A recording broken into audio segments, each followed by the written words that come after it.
What's up, you guys? This is Tim Trevor, the managing editor of the Diecast Collector. Tonight, depending on what part of the world you're from, we're doing a Wednesday night car show. So don't worry, I'll put everything in the description box below. We will be back on Thursday doing another one, and then on the weekend we're going to be doing another car show. We'll feature some cool cars as well. With all that being said, if you like this type of style content and more, please feel free to like, share, subscribe. Make sure you put the bell on all and zoom. Let that thing hit the roller coaster on all, and on the track, of course. And yeah, just stay tuned, guys. If you do want to go to check out the blog channel, it's Tim from the Diecast Collective blog as well. This is Tim from the Diecast Collective, just the main channel. I kept those two separated, so both subscriptions will work. We're on the way to 100 subscribers. I'm probably about four away from hitting my goal. I'm still about maybe 17, 18 away from hitting this. I'm working very, very hard, peevish, and I'm not going to let anybody stop this train. This train's going to keep on rolling. I'm I just like to do this kind of style work, and next year is going to be a little bit more different. Because I will have a podcast hopefully sometime in the next few months. Like I said before, mid December, late December to early January. I'll let y'all know what the announcement that's going to be and all that other good stuff. So, like I said, don't worry, I'll put everything in the description box, years, make, and model. I'm not going to put which package and open. I'll do that on a separate video another day. However, I got some good news for you. One of the cars came in today, so I'll do a separate video of that probably in the future. Also, like I told y'all earlier this morning, 2 Hondas are coming, and it looks like they might be, maybe one might be here tomorrow by the way it looks, as fast as it got here. And then the other ones here too, so it's not like they're not far from each other. But they'll probably more than likely be here tomorrow. Hopefully, we'll get them to here, and we'll do a separate video on that.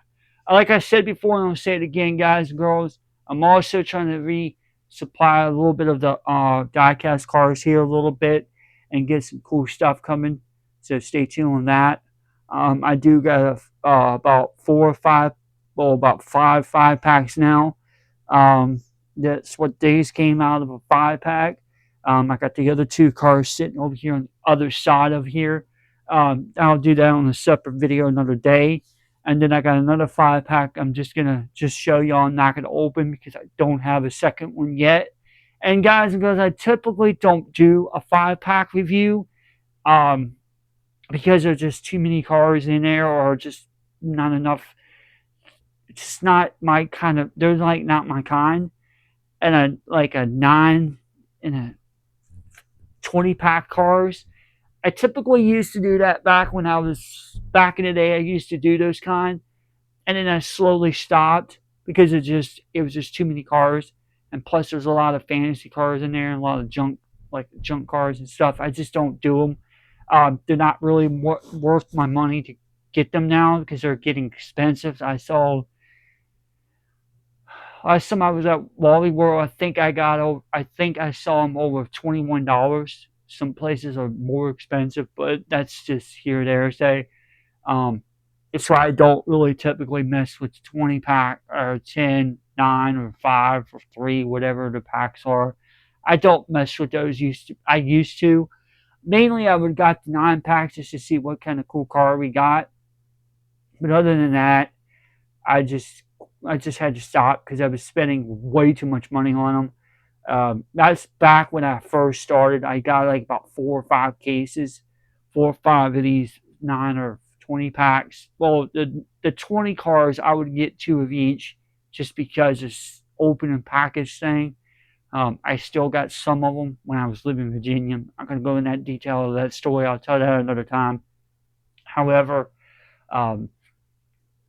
but those days of me having those kind of cars are slimly going away. I do get it now and then every once in a while I do stick with a 5 pack. But that's 5 and 9s would typically be the only exception. If it's 20s we could do, but there would be a lot of limitations on them. So I'm kind of like, eh. Um, but like I said, 20 pack of cars, I don't have a problem doing. But because there's so many fantasy cars in there, so many junks, and there's not enough, and there's maybe like what 4 or 5 cars in there, and you got the rest of it, the other half, the majority of them fantasy or some other cars. That's why I don't typically buy the 20 pack cars anymore. I used to just, you know, but I don't do that no more. I typically go to 5 and 9, and the nine's like my cutoff point because it's just blowing through money. I think at one point I was at Walmart. I saw, I think I saw the 9 pack of Hot Wheels one time, about $10, so maybe 11 at the most. I think they went gone up since. I think they're like about $1, $2 more, so it's about 11, $12. Um, 5 packs used to be $4.95. They probably went up to about 5.90, 5.64, maybe $6, $7. I'm not 110% sure, 110% sure, but anyway, there's just the numbers that I thought of or saw back in the day. They could have been a lot more different now, but yeah, they're just. It's just like I said before. I just try to collect whatever I can possibly find, and I'm glad I found this little child because that car is cute. This one is cute as a little button as well. This one is a cool car. That's a rare car. And Lexus are now, especially if you got a Lexus, those kind of cars are very hard to find, especially like this car. Because I remember a few years ago they came out with two different, this exact same car came out before. I found this, and like I said, I found that in a 5 pack, and it's a pretty cool car. And the other two over here are kind of cool as well. But like I said, but the Subaru, these two, they're all three of them are basically getting to the point where now they're getting rare, and that's the exception of the diecast cars. It's like my Viper I have sitting over here on the shelf. I paid a good amount of money, and that came from three quarters of the world. And my um I can't remember exactly what. Oh, the Fast and the Furious, the Subaru one I got a few. That Subaru, not next to the wide body, but that other one from Fast Four. That car came from New Zealand, so but it originally came from Italy. I think it was Italy, then New Zealand, then it came here to the States. That came over literally almost 1/4 of a world. So I do have a few cars that are coming from the outside of the U.S. However, most of the bulk of my cars come from the U.S. It just depends on what state they are and where and how far they're depending on. Um, but that's the way I look at things. And yeah, I do get cars from stores more than I do online. But if I want the car real bad, I want that car. I'll get that car. It's just like I said before, and I'll say it again. I remember back in the early days when I started collecting Hot Wheels Matchbox.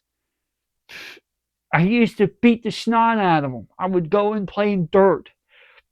Now, as I gotten older, I just keep them, collect, just like some people say, oh, they're just like dust collectors. Yeah, they're dust collectors, but then you also got you got a protective case so you can keep the dust out of it, and that dust covers the plastic. But anyway, um, but like I said, like I told you, Some of these cars, I have an extensive amount of money put into this, and it's invested.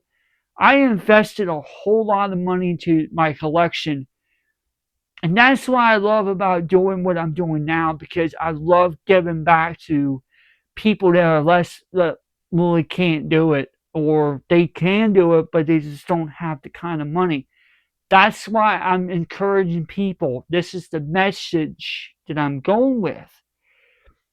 And I know I'm talking like out of sorts, but I'm just telling y'all exactly some of the backstories behind how I came to where I'm at now. And I'm over 10 minutes long, so that's another reason why I'm giving y'all a little diecast collective treatment. A little special. Don't worry, like I said, I'll put everything in the description box below on this video and more. But like I was telling y'all, that Subaru WRX STI that I got next to my wide body Subaru, and that Viper, and then my GNX. The GNX and Viper are my two most expensive kids I ever bought. I'm not going to exactly say how much they are, but they're very, very expensive kids. To me, these diecasts are like my children. I take good care of my cars. I keep them clean. I don't bang on them. I keep, and most people ask me, well, why do you keep the doors open? The reason why I keep the doors open, and listen up, if you're a 132 or 124 scale diecast lover, listen up. The reason why that I keep the doors open, because it identifies which side of the car that you're going to be sitting in. That's the reason why I do it. Now, some of them don't, some of them do. For a case in point, like my GTX, my GTX, my GNX, that doesn't have no doors open. That's a solid body unit. That I can't open, so I don't have the door to open. Now my Viper, yes, I can open it. The my two Chevys, my Chevy pickup, my other Chevy, and then the uh, the Daytona. I have the door open. All of my other cars, including my Vet, are all open, and the ones that are 132 are all open as well. But they all identify what side of the car that you're sitting in. So I try to keep them all like that. Even my friction cars, same thing. And I'll do a video one day on my friction cars as well. I don't do them too much because they pull back and they fly off they just fly real quick, and I don't want to make the sound of them, so they don't want to do it. I did some of them in the past. They're fine cars, but just like I said, they're like, I think, a 132 scale, but I'll do another separate video another day on them. I used to do them back in the day, so don't worry. I'll do a video on one of them. I'll be one of the cars probably for a month. We'll do something or a weekend. But anyway, as I'm starting to wrap up here because we're over 13 minutes. Guys, this weekend we're going to be doing a Friday car show, Saturday car show, and a Sunday. Don't worry, I'll put that in this. I'll say that also mention, and I'll mention that as well on the blog channel as well. But I'm not going to go too far because the time constraints on that phone. So this one I can allow to do a little bit more. That phone I really can't. It's just because of the way the phone's set up. That's an old phone. But on this one's a little bit more newer, so it's cooler. But anyway, I'm going to be doing that this weekend. I'm probably going to rest, relax, take care of my left knee, my left ankle a little bit. Still bothering me a little. But anyway, other than that, guys, I will put in the description box below what they are, year, make, and model, not package open, not the color. Also, I will tell you when they first debuted and then they in production. So like I said, guys and girls, do all this stuff I always told you on both channels.